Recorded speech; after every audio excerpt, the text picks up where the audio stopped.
Happy chapter number 9, Human Development students. So continuing on talking about our early childhood, ages 2 to 6. Now let's look at what's going on cognitively, or what Piaget says these kids are kind of dealing with during this age. And Piaget, who's a theorist we talk about when we talk about cognitive theory, Piaget says that our kids are in what he calls pre-operational intelligence, meaning these kids can't yet reason, or they can't really grasp many concepts. They live in this world of what we call animism. And animism is why they love cartoons, right? It's the way that their mind really thinks. For instance, if you take your kids to Disneyland, they go crazy because your daughter thinks that Cinderella is the real Cinderella. Because I believe in animism. I believe when I watch Dora the Explorer and Diego and all these different programs, they come to life for me because I associate with that, and they respond to that animism. And that's where your kids are. They're not able to reason. That's why we can't expect a whole lot from our young ones, right? And a couple of the obstacles that our kids are having to getting logic or gaining logic, the first one is what we call static reasoning. And static means that your young one thinks that everything stays the same. They think that nothing will change. For instance, if I said to little Johnny, I can't wait. I know that when I get old, you're going to take care of mommy, right? And Johnny will say, Mommy's not getting old. What do you mean? Because in Johnny's mind, they can't really think about the future. They can't really even think about next week, let alone 50 years from now. That's static reasoning. Static reasoning means in their mind, you will always look the same and life will always be the same, because they can't think beyond that yet. The second challenge that kids really have is this focus on appearance. Focus on appearance means just what it says. It means that our children focus on things that they can see outside. So if I sat little Johnny down in front of me and I said, Johnny, I'm going to introduce you to 2 friends of mine. I want you to tell me which of my 2 friends is older. And I introduced Johnny to a man that is 75 years old and 5'2". And then I introduced Johnny to a boy that's 17 years old and 6'2". And I say, Johnny, which of my 2 friends is older? Johnny is going to say, the 17-year-old is older. And the reason is because the 17-year-old is taller. And Johnny is focusing on appearance. He's focusing on size. And so that's kind of a limitation that our young ones have in their thinking, right? So just like we see in the slide here, we know on the left-hand side here, we know that if we pour the same amount of water into 2 glasses that are the same size, our child says they're the same. The glasses are the same and the level of water is the same. They understand that. However, if you take one of the tall glasses of liquid and you pour it into a shorter glass, you pour the same amount of liquid into the shorter glass. Now your child says, oh no, this glass is bigger. This one has more. But you and I understand they're equal. The liquid amount is equal. It's just the vehicle or the vessel. The glass has changed, and your child doesn't understand that yet. That's a limitation to cognitive development. And Vygotsky, remember Vygotsky is our sociocultural theorist. He says that our children learn by having mentors. They learn by apprentices. They learn by kind of you showing and guiding them in what they should be doing. And a lot of times we can't actually teach our kids by just words. We have to show them. I challenge you to try to describe to your 4-year-old with words only how to tie your shoe. You could say, well, okay, so you take the strings, you pull really tight, you go up and under, then you pull tight again, you make 1 loop, then a second loop, then you go under with 1 loop, and then you pull with both loops. And your child would look at you like, I don't know what you just said. You need to show them. You need to visually show them how to pull the strings and tie the shoe, and show them again and again. All right, theory of mind. So theory of mind is when your child is thinking about what someone else is thinking. So for instance, let's pretend that I notice that my lamp is broken in the living room, and I call little Johnny in. I say, Johnny, did you break the lamp in the living room? Johnny will use theory of mind, and Johnny's going to say to himself, well, let me think now.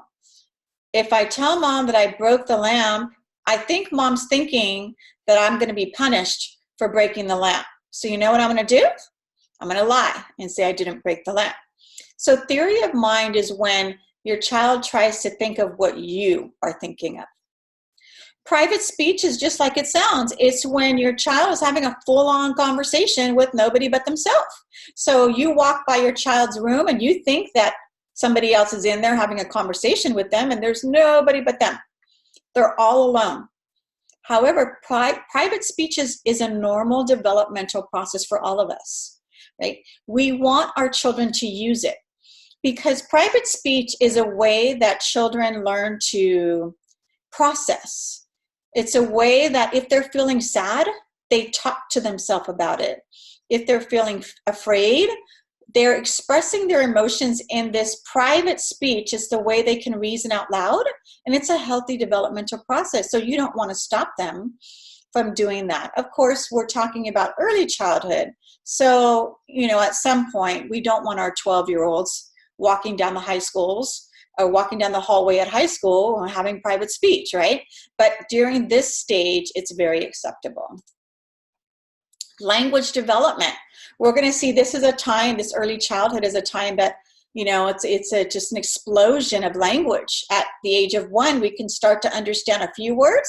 However, they're going to explode, right? It might drive some of you crazy, right? Your child's going to go, why? Why?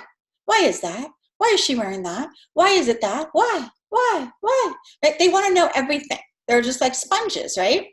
And so early childhood, lots of words coming about. We see here on average by the age of 6, our kids know about 10,000 words.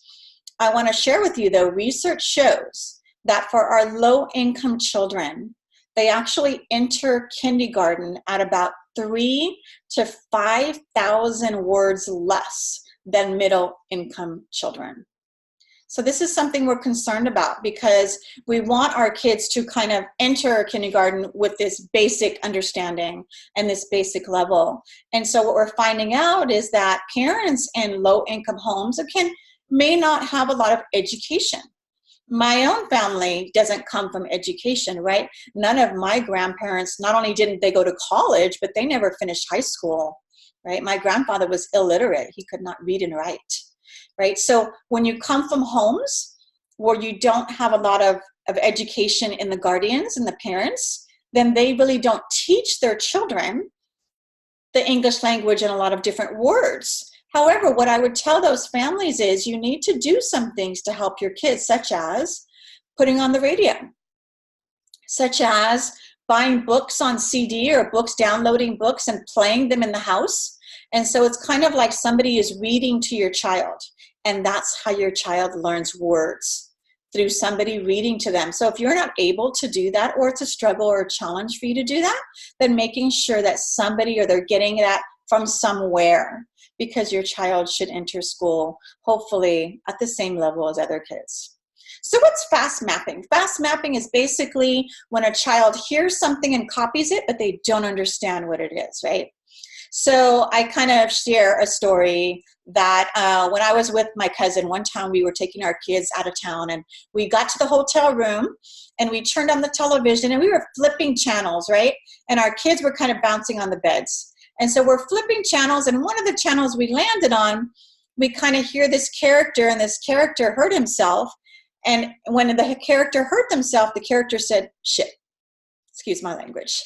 Well, of course, my cousin right away tries to flip the remote control to the next channel, but it was too late, right? Because all of a sudden, her son, who was jumping on the bed, starts to go, shit, shit, shit, shit, right? He's just like having a shit word explosion.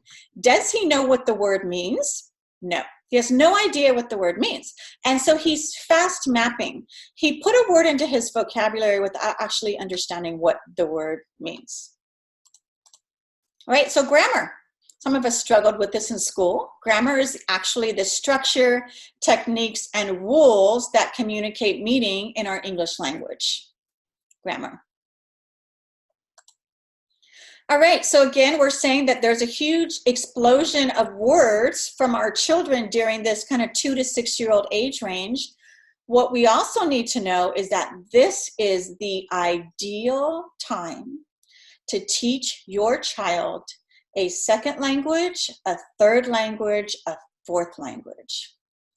At this stage, their brain is at the place where they can absorb information and process language development very easily. You literally could have a 4-year-old that speaks 4 languages if you teach it to them at this time. Once we wait, I challenge you to go learn French. See how hard it is. It's really difficult for our adult brain to learn a new language because it's at a different developmental stage. It's even more difficult for your 10-year-old and 11-year-old to learn a second language or a third language, etc. But it's very easy for your young 2 to 6-year-old to learn multiple languages. So I encourage you to do that, to provide that opportunity. All right, we're talking about home life and our kind of educational learning. So if the home educational environment is poor, what that means is, as I described to you, it means mom, dad, guardian, grandma, whoever is in the home or the adults in the home don't have a lot of education. So if the educational level is down, is low, then a good preschool program will help your child in health, cognition, and social skills, right? And so we'll talk about it's really important. So if you can't be at home teaching them a lot of the things that they should learn, put them in preschool is what we're saying. And so looky here, we see here a slide talking about from 1965 to 2010, talking about the individuals enrolled in school or education. If we look at the purple line is 5 and 6 year olds. So if we look from 1965 to 2010, we see there's not a lot of change because we know by law here in the US, you send your kids to kindergarten at 5 and 6 years old. So we're sending our kids off to school. If we look at the blue line is 18 and 19 year olds in college, freshmen in college. And we see from 1965 to 2010, there's a small increase, but basically we still have the same percentage of freshmen entering college. What's different is the green line. The green line is our 3 and 4 year olds. So this is our preschool age children. And from 1965, we see about 10% of our 3 and 4 year olds were in preschool. And then we go up to 2010 and we're looking at over 50% of our 3 and 4 year olds are in preschool. Why do we think that is? Why have we had a shift in the last, 50, 60 years? Right? There's been lots of changes in family structure. In other words, back in 1965, most moms stayed home. Right? You had a kind of traditional home schedule, which is dad goes to work and brings home the bacon, and mom stays home and raises kids. And therefore, there wasn't a need per se to send kids to preschool because mom was home. However, that's changed dramatically because a lot of our families need 2 incomes to provide financially. And so we see a lot more of our kids entering preschool than we did 50 years ago. All right, you can read about, if you're looking for a daycare, what type of daycares you should look for. But one of the programs you need to be familiar with is what we call Head Start. So Head Start is a free governmental program for low-income families. Started in 1965, so it's been around for a long time. Basically, if you qualify based on your income level, the government will pay for your child to go to a preschool program called Head Start. And think about it, 1965, we've been doing it for a long time, and there's a reason the government continues to pay billions of dollars into this program. The reason is because it works. It really works. So what we know from research is some of the things that benefit, so the things that we get out of Head Start. So if a preschool age low-income child goes to Head Start, it advances their social, interacting with other kids, and academic development. I don't like the word disadvantaged, so I won't say that. But for low-income children, it influences them in a positive way socially and academically. Number two, what we know from research is that low-income children that attend Head Start or a preschool program are less likely to need special education. They're less likely to be put into a special ed class, and they're more likely to attend college. That's research proven. And how do we know these are all correct or these are true? Because we followed these families and these children to make sure we did research that show long-term benefits to Head Start. And that's why we keep paying for it, because it benefits children and families, and it benefits us as a society to have more young people graduating from college, right? So again, go ahead and go through your clicker slides and make sure that you're retaining and getting that information and solidifying it into your kind of noggin here. And we will then see you for chapter 10.